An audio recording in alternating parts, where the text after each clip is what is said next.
Hello and welcome. I'm Melinda Crane in Berlin today. On our agenda, should Germany be rolling out the red carpet for a Russian president whose commitment to democracy and civil rights is looking weaker than ever? That's just one of our topics. It's time to talk. Russian authorities recently raided the offices of 2 German think tanks, temporarily confiscating computers and documents. But that did not dim Vladimir Putin's status as guest of honor at this week's Hanover Fair. Is Germany taking the right tack with Russia? And you can run, but you can't always hide. That was the message to tax evaders. In a massive leak of data that puts even WikiLeaks in the shade.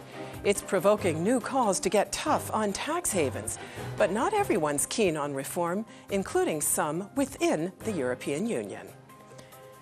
And that brings us to the perennial question of EU stability. Britain has been pushing for far-reaching EU reform, and Prime Minister David Cameron was due to make his case during a charm offensive in Europe this week. But he cut his visit short after news of Margaret Thatcher's death broke. Euroscepticism is rife in Britain at the moment. Could the country be sleepwalking toward the EU exit? And as always, we've invited 3 people to join us here to make sense of those headlines. My first guest is a German journalist who's based in London and who writes for British publications, including The Guardian. In fact, he has spent pretty much all of his adult life in the UK. I'm very pleased to welcome Philip Oltermann. As I understand it, Philip, you yourself are already making plans for an eventual British departure from the EU. Isn't that a bit premature?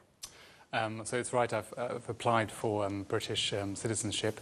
I understand on the continent, and particularly in Germany, the impression is still that Britain will come to its senses and that common sense will prevail. I'm more sceptical on that. I think that's a trick of the light, and that I think the situation in Britain is a lot more grave, and that it's currently heading for an exit.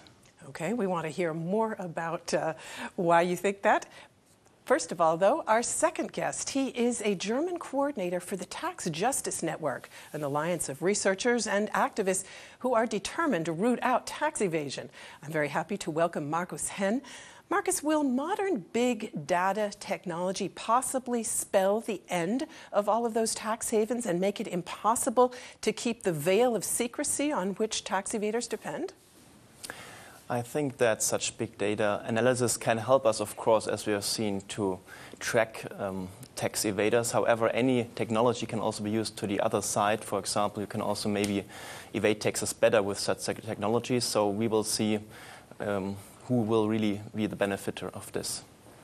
Thanks very much. And my third guest is Russian lawyer and expert in Russian politics. I'm happy to welcome Sergey Lagodinsky to the program.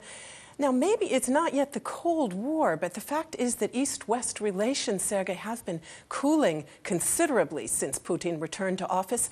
Is it time to give up on the idea of a truly democratic Russia?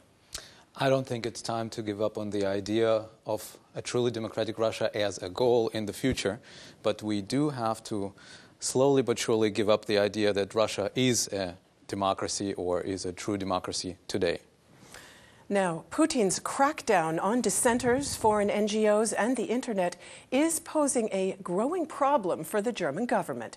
Business as usual is a tempting option because business has been flourishing of late. Germany is Russia's second largest trading partner, and commerce between the 2 countries was worth nearly 80 billion euros last year. Russian-German economic ties are prospering, as illustrated by President Vladimir Putin's visit to this year's Hanover Industrial Trade Fair. German know-how is in demand in Russia, while the Russians supplied Germany with gas to fuel its homes and industries. A perfect partnership on the face of it. But the trade fair cannot mask that German-Russian relations are strained. The German government has expressed its concern over Russian raids of German non-governmental organizations in Moscow and St. Petersburg.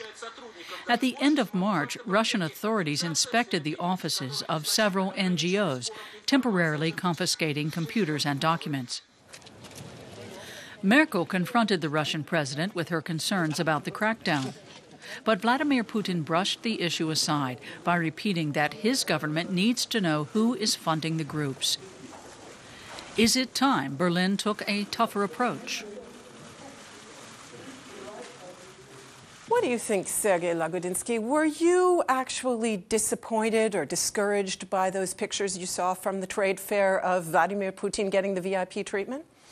In fact, I was very impressed by some of the pictures that we didn't find in what we saw now, by the pictures of the protest of the representatives of the feminist group Femen, who greeted Putin half naked with critical slogans on their bodies.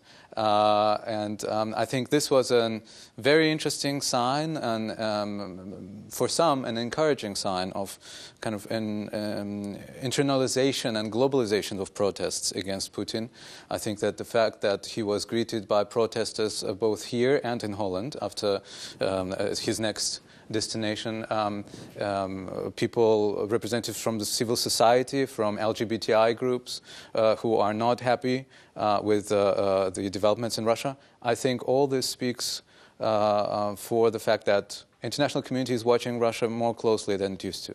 But what about the German government itself? Now, as we saw there, Angela Merkel did confront Vladimir Putin at the press conference on the issue of the harassment of NGOs. And last fall, for example, we saw the German parliament issue a 17-point program in which it said that there must be more pressure put by Germany on Russia to push for human rights and for democracy. The fact is, though, do any of those initiatives really make a difference to Moscow?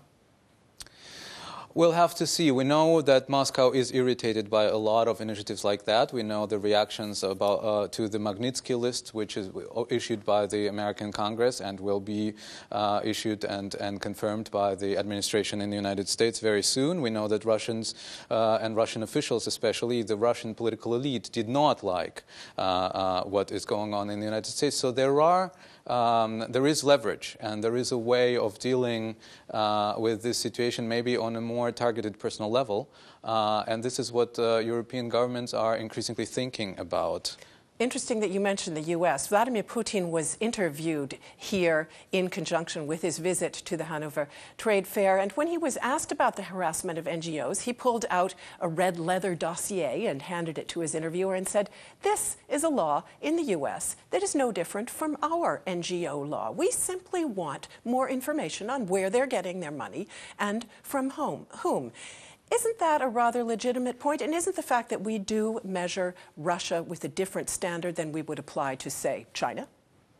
No, we don't. We have a different situation in Russia, and the comparison to China, which Russian government very often draws, as well as comparison to Emirates, for example, they are flawed because China never made a liberty and freedom promise to their people, to the citizens. Russia has moved to freedom very quickly in the 90s. It was a traumatic experience for many Russians, but they've sensed how it feels to live in a democratic free society. And what is happening now is deterioration of freedoms and liberties that were given to them in the early 90s. But is it really for us to push for that? Doesn't the push need to come from within Russia? Now, Putin is also saying he's actually lowered the barriers to, for instance, setting up an opposition party in Russia. To what degree is there real pressure within Russia that could work to change the system? The real pressure last year was quite significant when we had hundreds and thousands of people walking through the cities and towns. What we've witnessed afterwards was a clear decision by the Russian government, kind of the decision as any authoritative dilemma would be, whether you want to let it go and give more freedom or you want to have a crackdown. And his decision was for more crackdown. And what we're witnessing here, including the ratings of the civil society organizations, the NGOs in Russia, not only German, many people and many organizations like Memorial, an organization which has actually prosecuted the Stalinist crimes with people who are over 80s. Just recently in Murom, a little town in Russia, was raided, and most of the people affected were members of these organizations. They are over 80s. They just deal with Stalinist crimes. this is not a true democracy. This is not a true respect of human rights. Where do you think things go from here? You yourself do some work with a German NGO. Would you expect that possibly it may be subject to raids as well? You never know, and this is the problem. The problem with this system is that it cannot be predicted where the next target is going to be. We're having a big court procedure against one of the main oppositionist bloggers and opposition leaders, Alexei Navalny, next week. On the 17th of April, a prosecution against him is going to start, and it is quite clear to everyone that this is a pure punishment for his ability to galvanize public and to be a potential leader. He just said that he would like to run for president eventually. So it's very hard to tell where the next target and the next missile is going to land. Philip Oltermann, I'd like to come back to a question of pressure from the West. You are based in London, as we mentioned. Now, London, of course, has become rather a favored spot for Russian oligarchs to flee to, and there have been some uncomfortable moments in British-Russian relations, thanks to that. For instance, the murder of Litvinenko some years ago in London. To what degree is there similar concern within the UK about whether London ought not to be putting more pressure on Russia to stop the slow slide toward repression? Well, I would say probably that the British relationship with Russia is even more schizophrenic than the German relationship with Russia, in that there's more of an absence of public discourse about the role that Russian money is playing in British public life now. For example, and one of the reasons why why London is an attractive place is that it has a very strong libel law, which makes it a very comfortable place for rich oligarchs. There's currently that movement to reform that law has stalled. So that we're not likely to see any change there. I think in the British media is on the verge of not being that interested in really what's going on in Russia. At the same time, I mean, recently with the death of Berezovsky in London, there's a sort of renewed interest in it. But the amount at which that is really being tackled, I think there's a little evidence that there's going to be any change. Mr. Berezovsky died in London, utterly rejected by his own country, Markus Henn, for on some accounts because of tax law, your field of interest. Vladimir Putin has accused him and other oligarchs of moving to London to hide ill-gotten gains. And tax law has been used by the Putin regime to persecute some of its opponents, for instance, Khodorkovsky. To what degree is that legitimate? I think Russia is a very special case because you have this privatization time after the breakdown of the communist system. In these times, I assume that many things have happened which are difficult to measure with the normal means, because I assume that there have been things happening in this time which I would say are not legitimate, but they happened as they did, and so it's very difficult to judge now on this time. And I assume that it's now hard to say from here in how far these oligarchs really have gained wealth which is not legitimate in a certain way, and which should also be given back to the Russian country or not. And also the particular cases have to be looked into always very carefully, because, of course, Putin should not just be able to prosecute people on no basis and without any real reason for prosecution. Sergey Lagodinsky, speak to that point, if you would, please. Putin, for example, during the recent Cyprus crisis, said that he was very interested in more transparency about flows of Russian capital into foreign tax havens. Do you take him at his word? Is that a legitimate concern? I think it's a legitimate concern verbally, but we all know what kind of interests were behind the Russian rhetoric on Cyprus. In fact, most of the people from the civil society in Russia and all the observers were truly surprised by how important this was of a headline in most of the state-controlled media, and it had something to do with the fact that most of Russian political elite has vested interest and vested money in safe havens like that. I'd like to get the opinion of both you, Philip Oltermann, and also of Markus Henn on that fine balance between doing business with Russia, which is a major trading partner for Germany, and on the other hand, watching and possibly pushing for it to take its commitment to democracy seriously. What would you like to see your government do? Briefly, if you would, please. Philip? You want to talk about the British government or the... No, I'm talking in this case about the German government. You are still a German citizen, as far as I know. Yes, at the moment I am, yeah.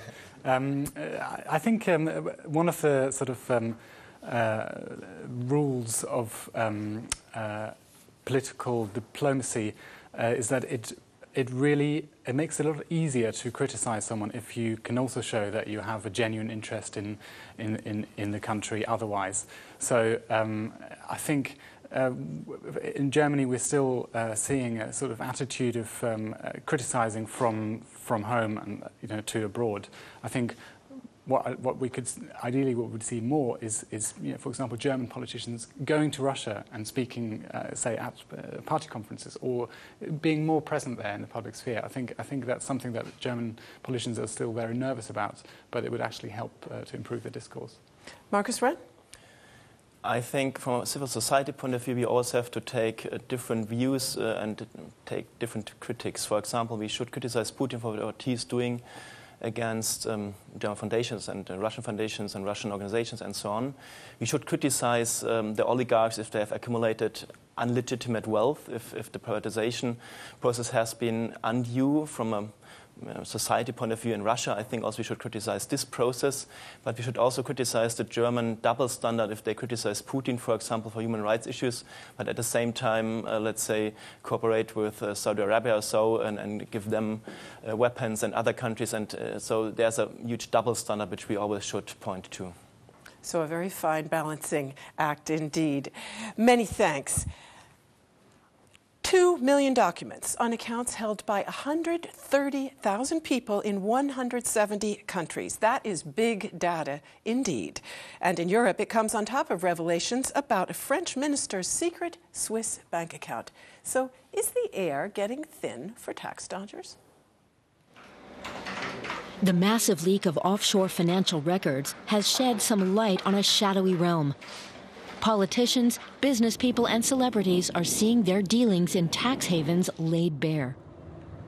Pressure has ratcheted up on the British government to overhaul the half-dozen tax havens under its dominion. Some of the world's biggest offshore tax havens, the Cayman Islands, the Isle of Man, the British Virgin Islands, and Bermuda, are either UK territories or Crown dependencies. The organization behind the leaks, the International Consortium of Investigative Journalists, says it will release more information in the coming weeks. With more revelations on the way, how long before governments clamp down on tax havens? Well, Markus Renn, it actually looks like the clampdown is already beginning. We've seen Luxembourg, which is agreed to be the biggest tax haven within the EU, saying that it is now thinking seriously about relaxing its bank secrecy laws. So would you say that's already a first big victory? And could this data leak perhaps really transform the situation on flows of illegal money? I think the leak that we see now is not changing the whole game. We have had such leaks before, for example, from Liechtenstein, from Switzerland, and so there have been leakages before which have been maybe even better in terms of the data which has been brought to the authorities in these cases. So I think this is not totally new what we see now. And also before we had already a kind of dynamic towards more tackling tax evasion. For example, the G20 have already announced to the end of the era of banking secrecy in 2009 in Pittsburgh, so it's nothing that is not being tackled already. I think still this leak could give a huge push to the ongoing revisions of laws in different countries and to the upgrading of the fight against tax evasion. So it will be a very important step, but it's not the first one, and it's not also the last one, I think.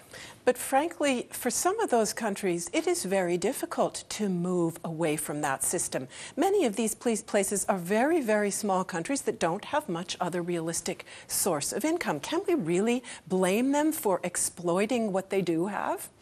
I think we can. Liechtenstein has been the country with the highest per capita income. So why should we allow one country to harm other countries and then be the richest country in Europe or even in the world?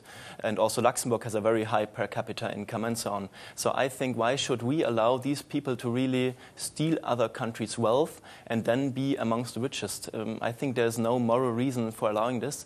Of course, we have to find solutions where they are also be able to transform their system. We cannot just let them break down or whatever. That's right. But still, they have often not only the financial industry. Even, let's say, Liechtenstein and so on, they still have other means for the economy. And so I think they can really have a transformation. And they also need to have, because it's not a sustainable model. Governments are very, very eager to get their hands on this package of data, but so far the organization to which it was given, which is an international consortium for investigative journalists, is saying no, it is not going to give away the data to the officials. What do you think? Should it do so? I think at the current state, I understand that these journalists say we have to protect our sources because that's also a high value in our society that newspapers have protection of their sources. However, I think there's the question if maybe it would have been better from the point of view of prosecution of these tax evaders if they would have given these data, whoever has done this, to the authorities, because they are the only ones who really can prove that there's been tax evasion. They're the only ones who can really use the data in a way to prosecute efficiently. The newspapers can only make guesses about what is going on, can guess if there's a tax evasion, and there's a little risk that in this way maybe the effect is a little bit smaller if you not give it to the tax authorities, and they can really use it for their purposes. Now, you say you understand that the journalists need to protect their source, but there is a very strong public interest involved here, isn't there? There are trillions of dollars at stake. Those could plug the holes in some very indebted countries' budgets. Yeah, but if you do not have the protection of the sources, they maybe would never give this to the newspaper. So that's the idea of source protection. If you do not give them the security that they will never be revealed, they would not come to the newspaper. And so that's why I can understand if they defend their protection. However, as said, that's why it's often better in these cases if they go to the authorities and negotiate any deal with the authorities, because they can use the data then for the real prosecution. So that's why, I just can say that I understand at this point of time why they do not just give it to the authorities. Give us a sense, if you would, please, about the kind of numbers that we're talking about here. I had read as much as trillions of euros worth salted away in the tax havens. What could that mean for indebted countries like Greece, say, where, as we know, many people have taken a rather cavalier approach to paying their taxes? Yeah, it's difficult, of course, to have a very exact measure. By nature, it's very difficult. However, we had a study last year from the Tax Justice Network, which was done by a former McKinsey chief economist, Jim Henry, and he estimated with a set of different methods that there is between 21 and 32 trillion US dollars offshore and largely unrecorded and not taxed. So there's a huge gap in what we could gain from these trillions of dollars as a tax. However, I think even if you would have all this, it's not always enough to solve all the debt crisis. I think to solve these problems, you also would have to discuss about inequality, about the total wealth that some people and some companies can accumulate. But of course, it would be in the current situation a huge help if we first would really crack down on tax evaders and get the money from these people, like in Greece, where really it would help hugely to finance the public budget. Philipp Oltermann, I saw you nodding your head as Markus Henn was talking about protecting sources. Would you say in this case that, in fact, that journalistic ethic outweighs the pressing need for countries to repatriate this illegal money? I would completely agree with that. I think this is an important time in the way journalism is developing. I mean, this is obviously not the first of huge data leaks. After WikiLeaks, we're getting used to this sort of new model of journalism, and it's very important that traditional journalistic ethics are maintained in that process, I think. And we're also seeing I mean, I'm fairly positive about the way this is developing, and that actually, you know, you might have assumed that newspapers don't play a role in this process anymore. But without them, we would have had a pure, you know, a data dump rather than a leak, so to speak. Journalists and newspapers have actually played a really key role in distributing the information and picking out the stories and developing the narratives. So I think it's really important that you know, journalism gets its due in this story. It seems to me like technological change, the ability to work with big data, to analyze correlations, is one of the things that has made this sort of change possible. But another thing, Sergey Lagodinsky, changes in attitudes, very much because of the financial crisis. People are much more concerned now, I think, with the sense of inequality, of unfairness, when some people evade paying taxes and, so to speak, the man on the street does fully pay up his own. And in fact, here in Germany, we saw a lot of anger coming out around the Cyprus crisis in regard to the idea that German taxpayers might be asked to bail out what they perceived to be Russian money launderers who were putting their money into Cyprus banks. Did you understand that frustration? I understand this frustration. On the other hand, in the course of the European Union, German taxpayers are angry about many things they have to pay for. And there we have to find a thin balance between solidarity, not to the Russian oligarchs, but to other countries like Cyprus or other members of the European Union on the one hand, and the unfair burden that is not placed fairly on people versus wealthy representatives. So I think in situations like that, there is a lot of populist unwillingness to pay for things. But first of all, very often it's not about payment. It's about guarantees, like in the European crisis. And there is this popular perception that we're paying for something even though we don't pay, actually. And Germany does benefit from many of these loans that it's giving to other countries.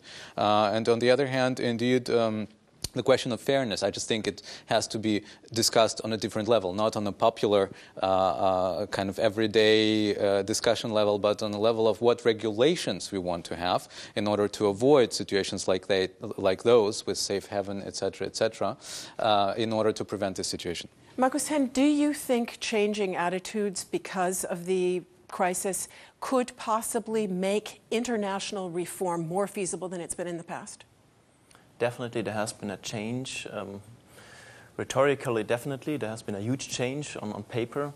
Of course, we have seen in the last years now that not all what they have announced as a G20 or also on national level and on European level has been really transformed. Or if you look at the different laws on financial markets, on tax evasion, they often start pretty strongly and then it's just watered down through the process for different reasons. We have seen this, for example, with the German anti-tax evasion law, which has been also stronger in the beginning, and then they watered it down during the process. And also, if you have at the G20 level huge announcements about end of banking secrecy, what they really do then, also the OECD, which plays an important role in this process, is often not that strong, and we still need very, very, very much change regarding the measures that we take. Thank you very much. So still a long way to go there. British Prime Minister David Cameron is coming under pressure from within his own party to toughen up his stance on Europe. But his promises to Britons and his demands of Brussels have met with little understanding here in Germany. Can Berlin, which is already under attack for its handling of the euro crisis, really afford to risk a British exit from the EU? David Cameron's EU charm offensive had no sooner started than it was over. His plan to persuade Spain, Germany and France that the UK should be allowed to claw back powers from Brussels was cut short by the news of Margaret Thatcher's death. Maggie became famous for negotiating a unique budget rebate for Britain after handbagging other leaders into submission. But ultimately, her increasingly shrill anti-Europeanism brought about her downfall. But the tides have turned again in Britain. Euroscepticism is running at all-time highs. The United Kingdom Independence Party is going from strength to strength. With a referendum on Britain's EU membership in the offing, can Germany do anything to help bring Cameron in from the cold? Philip Oltermann, before we devote our conversation to Mr. Cameron, let us take another look at his predecessor, because, of course, Baroness Thatcher's attitudes in very many ways set the stage for contemporary conservative attitudes toward the EU. Was she truly as anti-European as she's often portrayed to be? And by no means at all. I mean, Thatcher underwent a process of change in her time in government. She was originally, in many ways, an ardent pro-European, fighting for the European single act. That's frequently forgotten. I think another thing that's has skewed the perspective on Thatcher is that she was more Eurosceptic after she left office. She was a big promoter of the transatlantic alliance. While she was in office, there were restraints on what she could do and what she could say that in many ways meant that she was a lot more nuanced. I think that's been rewritten slightly. So you say she was an ardent pro-European in many ways, but she did negotiate the British rebate. And in that way, she became the mother, so to speak, of Britain looking for special conditions, which, of course, is what it's doing again today. Yes, I mean, I think literally she's set the template for particularly many of the politicians in the Conservative Party, many of whom the leading lights of that party right now are in their 40s, which meant that they would have joined the Conservative Party around that time when between 83 and 88 being the moment where Thatcher gave her strongly Eurosceptic Bruges speech. So this culture of Europe being a stage where you fight to win some sort of financial advantage really is in the blood of many of the politicians running Britain right now. On the other hand, speaking of advantages, she recognized, and others did as well at that time, that it was very much to Britain's economic interest to be part of Europe. If you hear a lot of conservative politicians today, it sounds like they don't believe that. Would Britain not stand to lose if it left the European Union?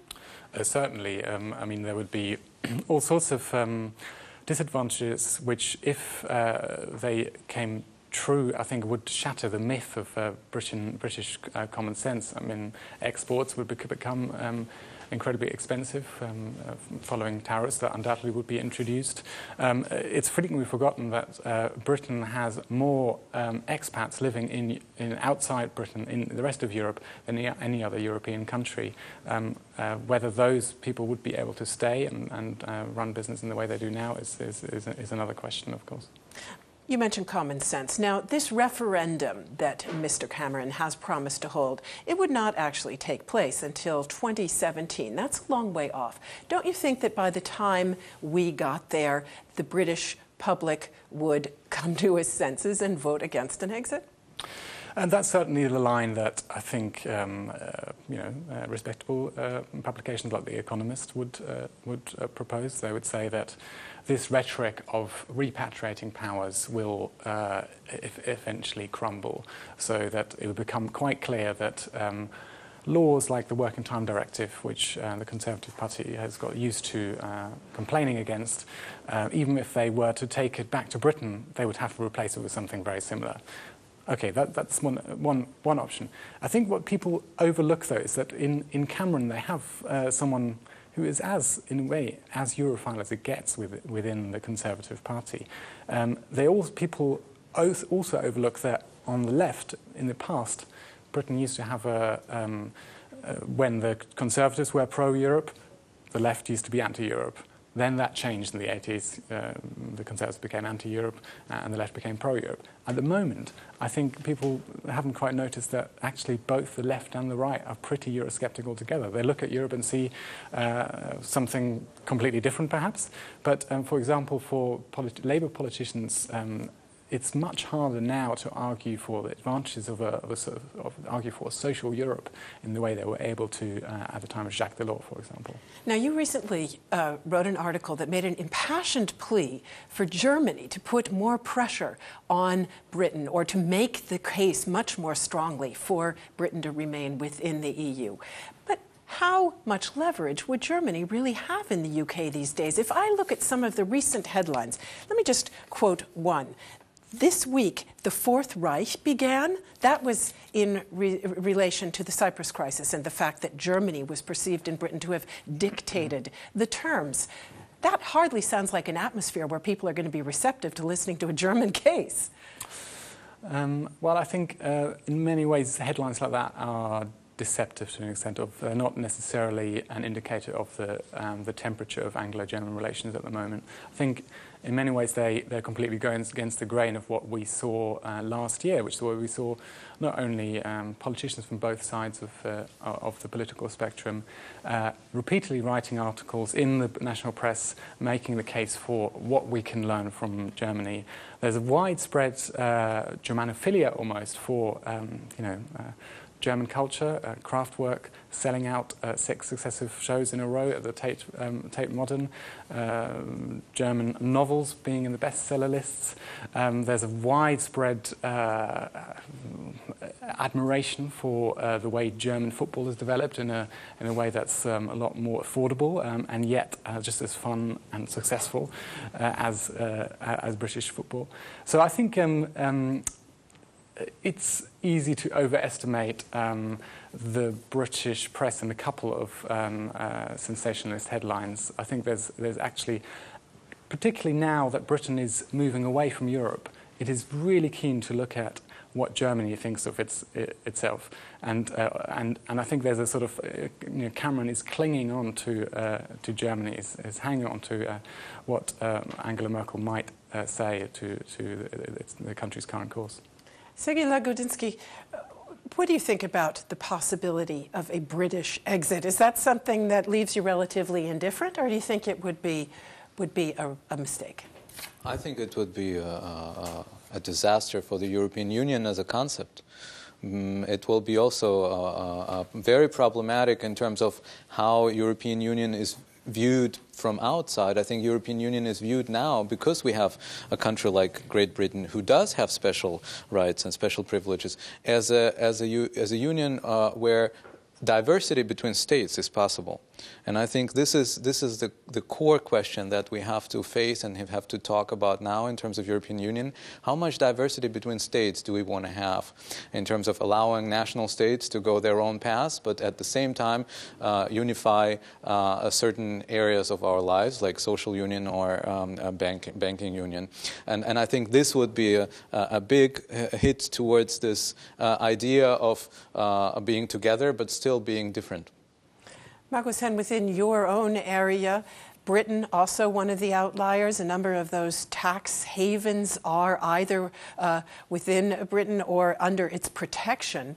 How would you answer Sergey's question? How much room should there be for diversity? Would you want to see Britain, for example, required to lift the favorable laws and regulations in those places?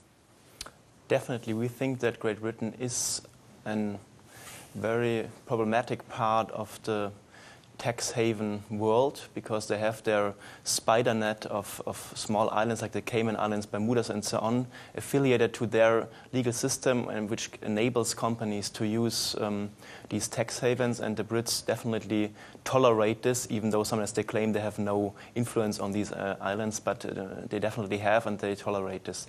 And that's just one example for many financial market problems where the Brits, of course, play an infamous role, I think.